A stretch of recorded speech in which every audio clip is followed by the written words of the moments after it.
बिहार के अलग अलग जिलों में लगातार जिस तरह से बम से कोर्ट को उड़ा देने की धमकी मिल रही है, ऐसे में कोर्ट का काम तो बाधित होता ही है, आमजन भी उससे परेशान होते हैं। ऐसे में अब पटना सिविल कोर्ट में एक आदेश जारी हुआ है और लगभग एक सप्ताह तक अब जो कोर्ट है वह एक बार फिर से कोरोना के दौर में जिस तरह से ऑनलाइन होता था उसी तरह से एक बार फिर से होगा। मेरे साथ कुछ वकील अधिवक्ता हैं, हम इनसे सीधी बात करेंगे।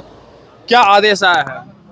आदेश यह आया है कि पहले तो अधिवक्ता लोग का जो ऑनलाइन रजिस्ट्रेशन होगा यहाँ, ताकि वो फाइलिंग कर सके। उसके लिए उनके लिए बार ने अपना जो पटना जो बार है अपना, उसके लिए रजिस्ट्रेशन का व्यवस्था किया गया है, और ताकि जो कोर्ट का जो फिजिकल मूवमेंट है उसको थोड़ा कम किया जाए, और ताकि जिस तरह से व्यवधान अभी लगातार हो रहा है कि क्राउड जो बढ़ रहा है उसको कम करने के लिए अभी तत्काल ये व्यवस्था की जा रही है, ताकि यहाँ का जो फाइलिंग प्रक्रिया है और जो हेयरिंग है वो भी वर्चुअल हो सके।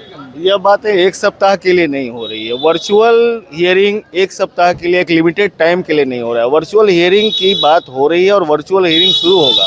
वो कितने दिनों तक होगा या लगातार होते रहेगा वर्चुअल हियरिंग, इसके बारे में अभी कोई सूचना कोर्ट प्रशासन के द्वारा नहीं दी गई है। अच्छा, माने वो अभी शुरुआत है, अब वो हो सकता है स्टैंड होकर आगे बढ़े जब तक होगा।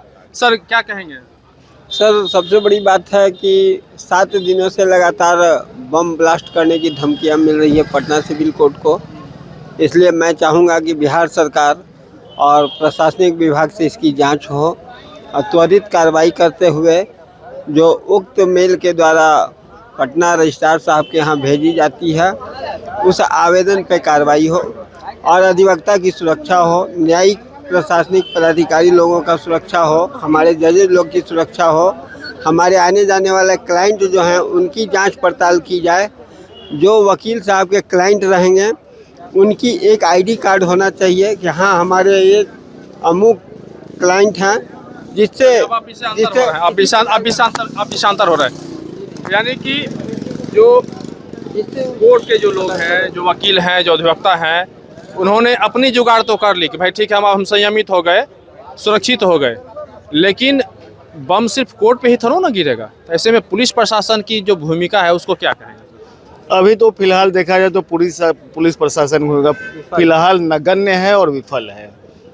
7 बार जो घटना घटी आज तक किसी को पकड़ा नहीं गया। यहाँ तक ये भी नहीं जानकारी मिल पाई कि यह मैसेज कहाँ से फ्लैश हो रहा है।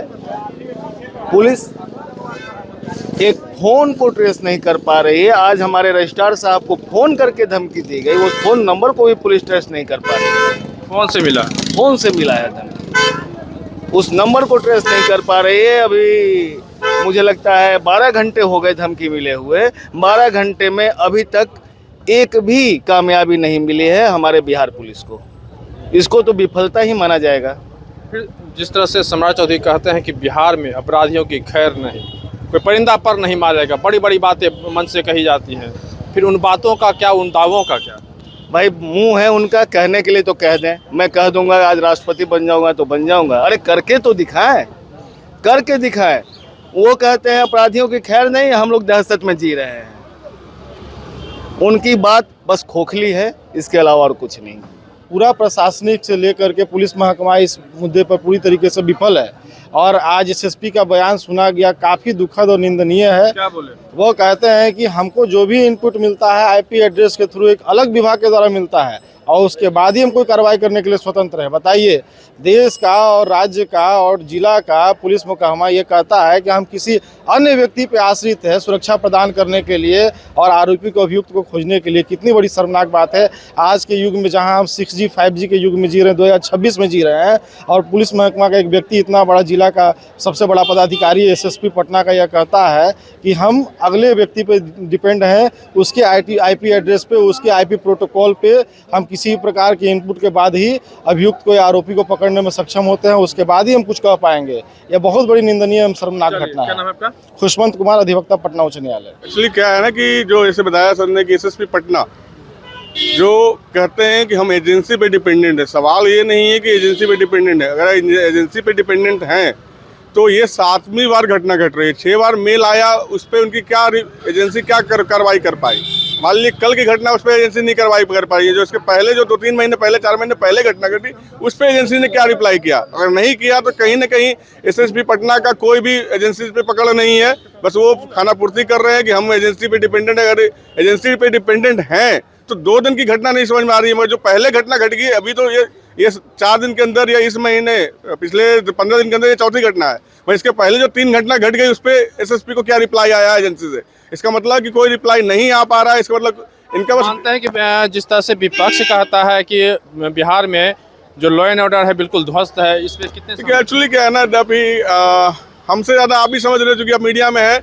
पुलिस प्रशासन को देखिए कि क्या चीज़ है, तो अभी सब जगह अभी फोटो खींचने में लगा है। कौन सा ट्रैफिक वाला फोटो खींच के चालान डाल दो, बस उसका यही काम बचा है। वो दारू ये वो मतलब उनको प्रशासन के उन घटनाओं से मतलब नहीं है जो क्राइम को रोकने के लिए किया जा रहा है। इनका बस एक ही मोटो है कि ज़्यादा से पैसा वसूल सके और रेवेन्यू और उसके फॉर्म में पैसा निकाल पाए। अदरवाइज उनको प्रशासन का कोई ऐसा रोल नहीं है जिसमें कि क्राइम को कम करने के लिए। अक्सर सुनने में आता है कि थाना प्रभारी की क्राइम मीटिंग हो रही है। अगर क्राइम मीटिंग हो रही है, चाहे वो एसएसपी लेवल पे हो, डीजीपी लेवल का हो, तो फिर क्राइम कम क्यों नहीं हो रहा है? सबसे बड़ा क्वेश्चन यही है। भले मंत्री जी कहते हैं कि हम एकदम जीरो टॉलरेंस पे काम कर रहे हैं, तो फिर क्राइम बढ़ क्यों रहा है? और पुलिस की बात करें तो अक्सर देखते हैं, अभी मैं बता रहा हूँ, एक न्यूज आया था 3-4 दिन पहले कि 92 और 96 में एक कलकत्ता घोटाला हुआ था सुपौल में। उसमें 30 साल के बाद जजमेंट ये आता है कि 28 लोग में 10 लोग मर गए, 17 लोग बरी हो गए, और जिसको सजा हो रही है वो बेचारा ट्रांसपोर्टर, जिसको 7 महीने की सजा, 7 या 8 महीने की सजा हो रही है और 50,000 रुपये फाइन हो रहा है। 1 करोड़ का घोटाला जो 92 से 96 के बीच में हुआ, सोचिए उसका वैल्यू आज क्या होगा। तो सवाल कहीं ना कहीं पुलिस प्रशासन की बात आ रही है, तो सोचिए 30 साल क्यों लग गया इस केस को क्लियर करने में। और क्योंकि 30 साल में सोचिए 10 लोग तो मर गए। अगर पहले ये क्लियर होता तो शायद सजा हो पाती। तो प्रशासन पूरी तरह से फेल्योर पहले भी थी और आज भी है। कहने के लिए वो जो कह रहे हैं सम्राट चौधरी है, अगर आज के टाइम में बोल रहे हैं कि हम एकदम हाई फाई में आ गए हैं, सब कुछ कर रहे हैं, ऐसा कुछ नहीं है।